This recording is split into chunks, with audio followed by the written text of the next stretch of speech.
Salam alaikum.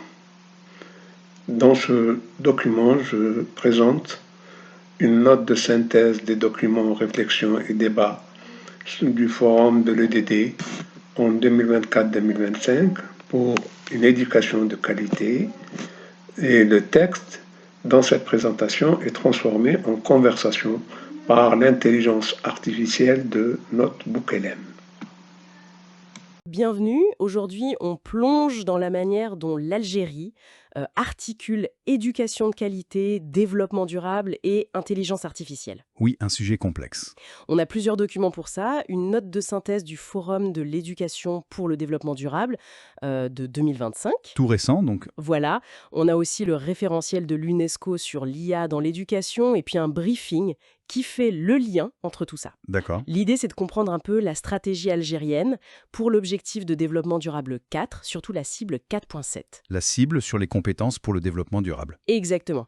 Et comment ils comptent utiliser leur réseau d'écoles associé à l'UNESCO, le réseau, et intégrer l'IA là-dedans de manière éthique si possible. Justement, ce qui est intéressant d'emblée, c'est cette approche collaborative. Oui, ça ressort fort des documents. Alors, quels sont exactement les acteurs, les objectifs derrière cette initiative?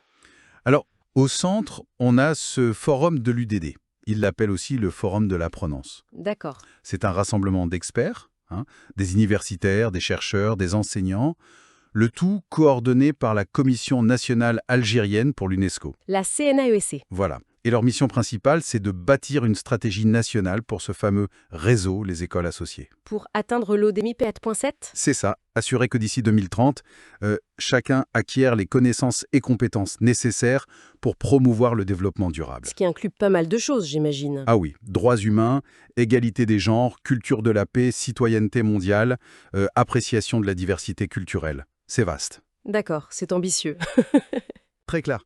Et au-delà de ça, ils veulent aussi promouvoir tous les ODD et bien sûr partager les bonnes pratiques en matière d'éducation au développement durable. Une stratégie nationale qui passe par un réseau d'écoles, ça semble une bonne base. Mais concrètement, sur le terrain, dans les classes, comment ça se traduit? Alors, la stratégie 2022-2030, elle s'appuie sur les fameux 4 piliers de l'apprentissage de l'UNESCO. Apprendre à connaître, à faire, à vivre ensemble, à être, classique. Exactement. Mais ils mettent surtout le paquet sur 8 compétences transversales, celles du 21e siècle, quoi. Comme par exemple.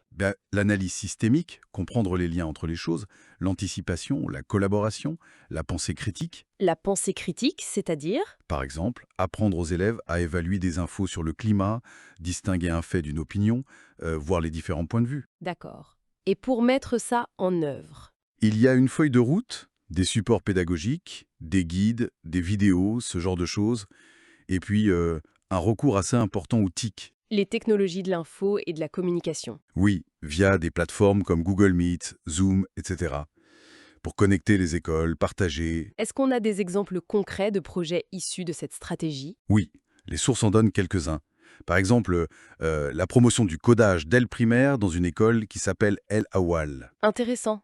Ou alors la création de fermes pédagogiques.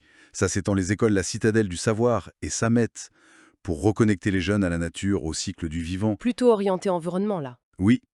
Et à l'université, par exemple, à Boumerdès, il y a des programmes sur l'économie circulaire. Donc ça touche vraiment différents niveaux et aspects. D'accord. Voilà la stratégie, les compétences, les exemples. Mais vous parliez des TIC, et les sources insistent aussi sur le numérique et l'IA. Il y a un programme spécifique, PACRAN? Oui, effectivement, le PACRAN, c'est le programme d'appui à la création des ressources éducatives numériques. Ok. L'idée, c'est de vraiment muscler les compétences numériques des enseignants, des formateurs, avec des modules vidéo interactifs. Sur quoi portent ces modules? Sur l'ingénierie pédagogique, l'utilisation des TIC en général, et aussi, c'est notable, sur l'intelligence artificielle. Ah, on y arrive. Voilà. Et en parallèle, le Forum EDD, dans ses discussions, a vraiment intégré les idées du référentiel de l'UNESCO sur l'IA dans l'éducation. Donc ils ne foncent pas tête baissée dans l'IA, ils essayent de cadrer ça. Premier, c'est l'éthique. Fondamental. Oui, l'IA doit servir le bien commun, être juste, éviter les biais. On sait que c'est un risque. Deuxième axe, accès et équité. Il faut faire gaffe à ne pas creuser la fracture numérique avec l'IA. Oui, le risque est réel. Troisièmement, la qualité. L'IA comme un outil, un complément pour l'enseignant, mais pas un substitut. L'humain reste central. Important de le souligner. Quatrième axe, les compétences futures. Préparer tout le monde, élèves et enseignants, à comprendre l'IA, à l'utiliser de façon critique. Ce qu'on appelle la littératie de l'IA. Et le dernier? Les gouvernances. Le besoin de coopération entre pays, de régulation.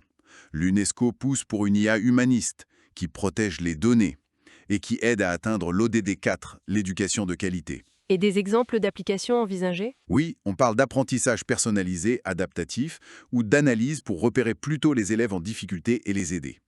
Mais toujours, insiste l'UNESCO, en complément de l'interaction humaine. C'est un cadre qui semble exigeant.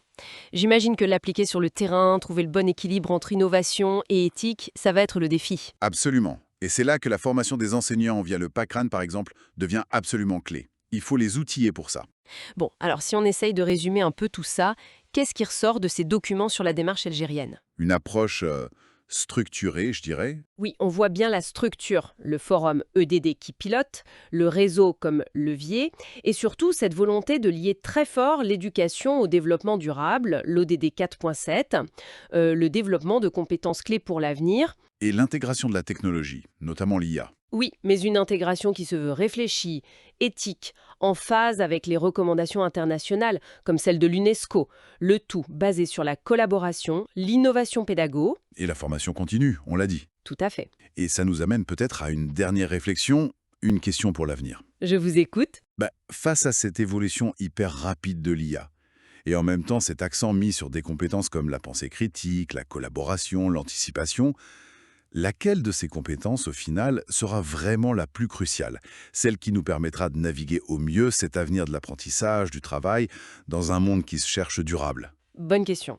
Laquelle prime sur les autres ou comment elles interagissent? Voilà, c'est une réflexion qui laisse ouverte à mon avis.